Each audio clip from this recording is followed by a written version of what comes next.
The former Soviet Republic of Georgia has become a close ally of Turkey since gaining independence in the early 1990s. Ankara has become its biggest trading partner outside the European Union, and border controls have been relaxed. But the neighbors are still struggling with one issue, and it is related to the failed coup in Turkey in 2016. TRT World's diplomatic correspondent Andrew Hopkins reports from Georgia. On the outskirts of the Georgian capital is the International Black Sea University. Established in the 1990s, its graduates have filled some of the country's top positions.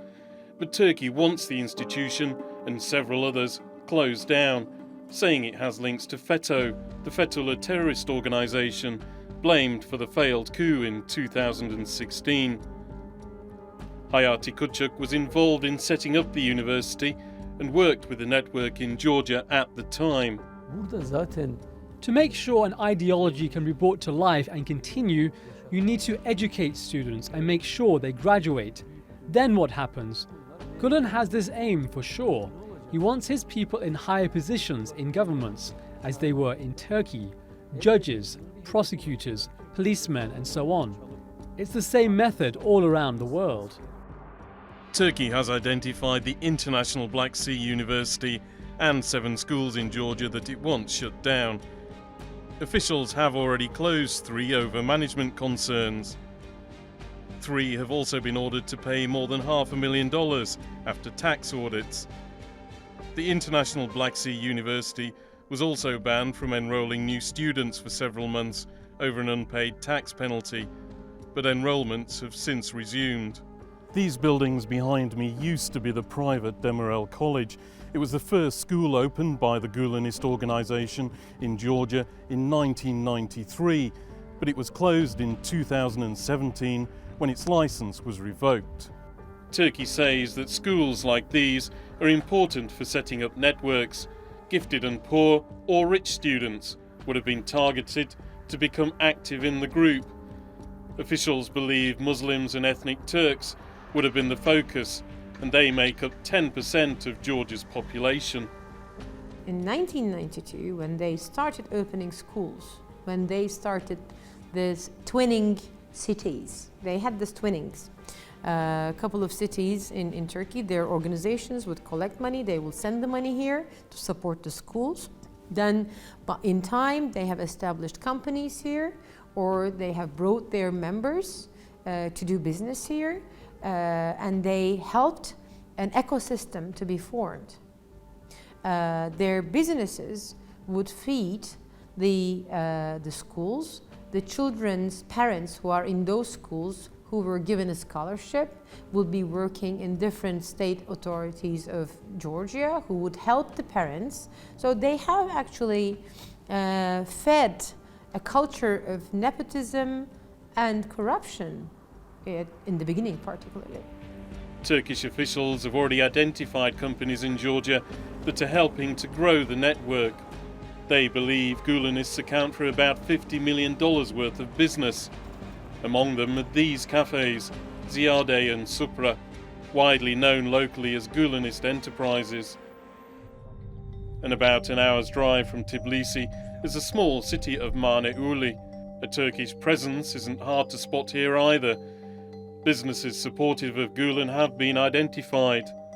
This man got into an argument in a cafe with someone praising Feto after the failed coup. Fearing for his safety, he's asked to remain anonymous. Feto is so active around this area, especially after the coup attempt. They came in huge numbers. Nearly all the Turkish restaurants are owned by them, and all other shops, garages employ them. They've had a school here also. They've closed it, but only for show. It's still operating. TRT World understands Turkey has asked for the extradition of at least 17 people from Georgia. All are suspected of playing a major role in the Gulen network there. One is known to be Adam Ernal, the most senior Gulenist official or imam in the country. His current whereabouts are unknown. Another is İlyas Çilolu, the rector of the International Black Sea University. He's still very much a public figure in Georgia and can be seen in this promotional video for the university's 2019 welcome party. The third person of interest is Mustafa Emre Çabuk, a former teacher. He's believed to have fled the country after being released on bail during the legal proceedings for his extradition hearing. He was found to be using a messaging application popular with Gülenists and much more. We know that he was given access to the cryptic communication system, BILOG. He was referenced there by the so-called Imam of Feto in Georgia. So that's how we know he's very closely related.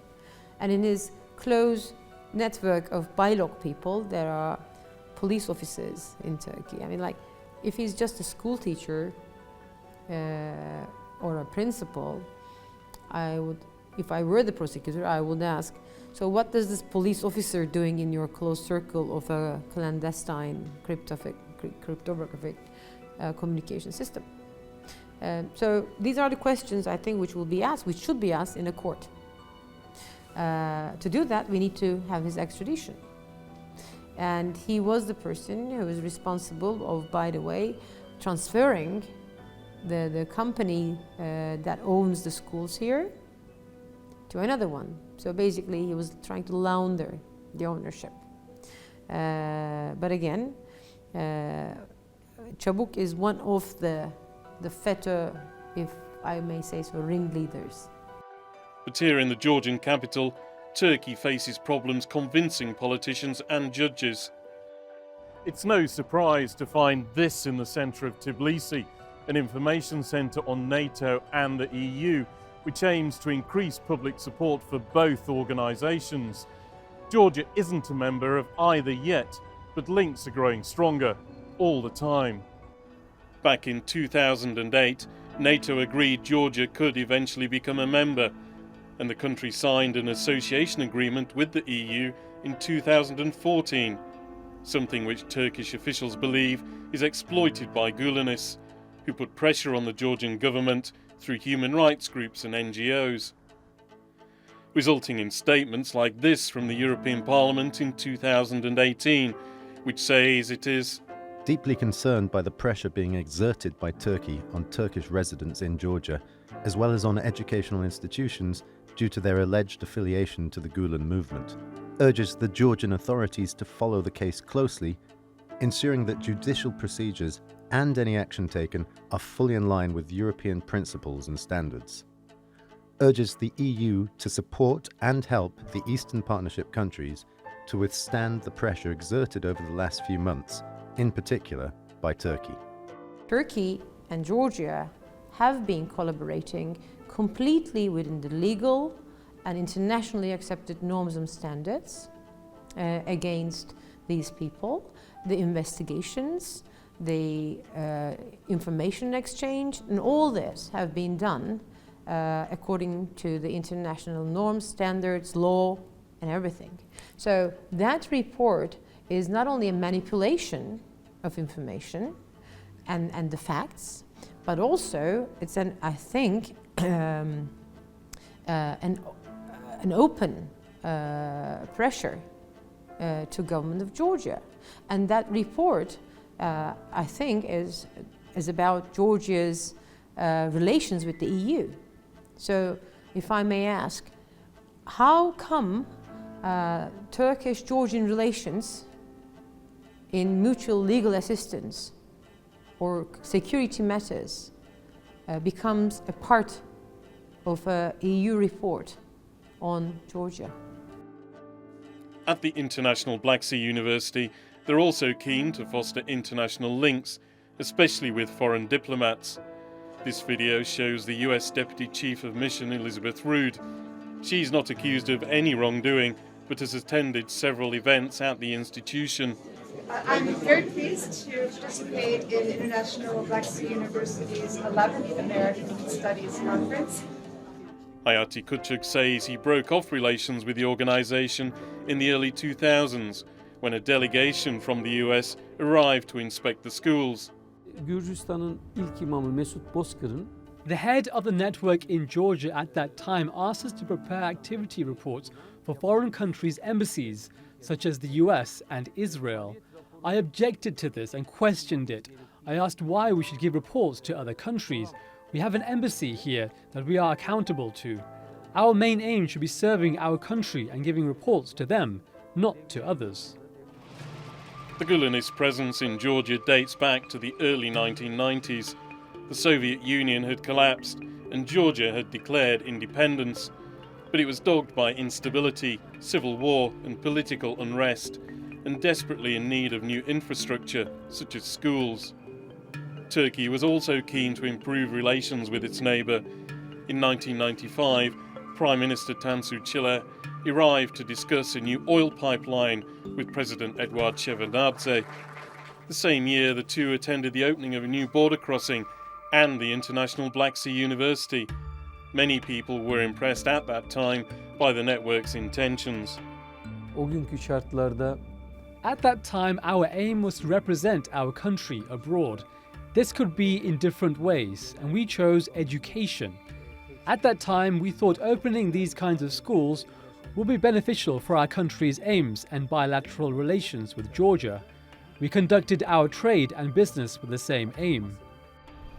Recently, the border between the two countries has become an issue. Turks don't need a passport to enter Georgia, only an ID card, making cross-border travel easier. However, Turkey believes Feto members are exploiting the situation. They try to seek asylum here and stay in the meanwhile, work. Because it's very close to Turkey, they smuggle money or means, and they're close to their family. The family can travel, and they use this as a waiting room. They abuse this rule, and they stay here. And then, according to our information, some of them cross to, say, other countries and come back. And extend their stay here. Their aim is to stay here in Georgia, take residence permit, and then take citizenship so that they won't be extradited to Turkey back. Or they try to go to Europe from here. For now, Turkish officials are still trying to push Georgian authorities to take more action against Feto, arguing that terrorism is not only about violence and can involve fundraising, fraud and indoctrination. TRT World approached the Georgian government several times to respond to issues contained in this report, but they didn't give an answer. We also approached the Georgian Ombudsman, whose job it is to oversee human rights in the country, and they declined. Turkish officials believe many people educated at Gulen schools in Georgia won't have been drawn into the network and have no involvement in its activities and its attempts to portray itself as a religious organisation. But then again, they also won't be aware of how it operates. Andrew Hopkins for Straight Talk in Tbilisi, Georgia.